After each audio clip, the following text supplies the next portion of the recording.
Hey there, let's check out Let's Make Ramen. It's gonna be so much fun. I love ramen, and look at how big this is. There's gotta be so many amazing ramen recipes. This is by Hugh Amano and Sarah Becan. It's a comic book style cookbook, and it's so cool. Let's look at it. All right, so here we have all of the illustrations. This is entirely illustrated, by the way. So if you're looking for these glorious photos, not for you. These have fun, like introductions, history, and obviously the actual ramen. So we have table of contents. First chapter is Ramen 101. What is ramen? Here's a history of ramen, all the ramen things. Next, we have stocks and broths. So there's a huge list of them and the page numbers, which is very helpful, especially with a cookbook that's fully illustrated like this.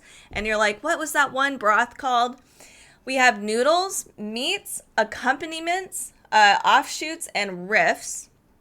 And that's it. All of these are listed off so that you know exactly what you're looking for once you go through this entire book. And you can see exactly what you need plus the page number. So let's move on. We have your history of ramen, all this amazing stuff, fully illustrated. I'm so excited. You can even have here's the suggestions like drink pairings. Don't do red wine, I guess. Debatable for all the things. Here we have the master ramen bowl, or of the ramen bowl. So we have all the different parts, essentially. Here's some of our favorite bowls. This is really fun and helpful. So it talks about, here's the different broths. That even gives you the page number again. We have, here's the different things that you can put inside of your ramen bowl. So here's your meat, like chasu, or you could do yakitori and whatnot. You can do a shredded pork. All of these have page numbers, because there's a lot of things in there, like, for instance, the egg that's not quite cooked. That has a page number. You have different broccoli. You have all kinds of stuff in here that you can add to your bowl and create your own fun bowl. All right. So the important part about ramen is kind of the broths. So you have chicken stock, pork stock.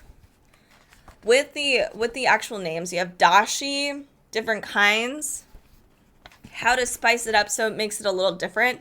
You have shio broth, shoyu broth, which I learned when I did go to Japan. They do have a big difference in flavor. Miso broth and paitan broth, which I never had.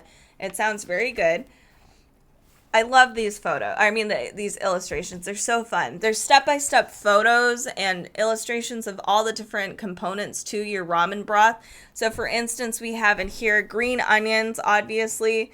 It looks like noodles. We have these fun, I'm trying to think. These are chicken feet. Chicken feet right here. I didn't think I was bright, but I am. Ginger, green onion, all of these things are going to go into your broth. And I love that. Basically, these are step-by-step photos on how to make everything, and it's more fun. It's approachable. I can see this being great for any ramen lover, for kids, for, really anybody. You can make instant ramen cubes. That's a cool tip. I love that. Then it would be super accessible and easy to make, when you're at home alone and you're like, I just want a bowl of ramen for lunch. All right, so let's move on to some of the ingredients. Ramen noodles. There's variations on ramen noodles. It guides you on how to buy ramen noodles, how to hydrate them, which can be a pain. If you're gluten-free, that's something that's very tricky sometimes. Or you can just buy pre-made noodles. You don't need to make it, but if you like making your own stuff, here's a step-by-step guide on how to make your own ramen noodles. Moving on. Here's some of the additives, so things that you put in your ramen bowl. So yakitori is a whole thing. You would make it all by itself, and then you would put it inside of your ramen bowl. Japanese meatballs, yum. Here we have a pickled ginger recipe, charred shallot and scallion, offshoots and riffs. So here's entire ramen bowls. Let me find the top. We have a abura soba. Ooh, so it's not quite brothy, but it probably uses a lot of those ingredients to flavor the noodles, and then you put your additives on there if you're not a soup person. We have oil noodles. Whoa. This is a Ramen, which looks so good. It looks like it'd probably be a little spicy. It's got like green onions and maybe some peppers or something. That looks really cool. Creamy mushroom ramen. So there's a lot of things you can do with this. Tan men. This is my favorite. We always get spicy tan whenever we go out to get ramen, so I can't wait to make it at home. It's a lot easier and cheaper. Curry ramen. And as you can see here, you have your list of ingredients of suggestions. Plus, you don't need to have them in there. They're just they're suggestions. Your step-by-step photos. It's all very, like, it might seem really like a lot, but it really isn't.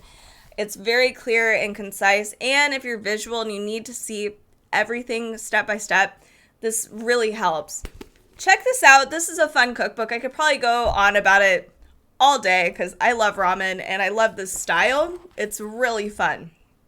So this is by Hugh Amano and Sarah Becan. This is Let's Make Ramen.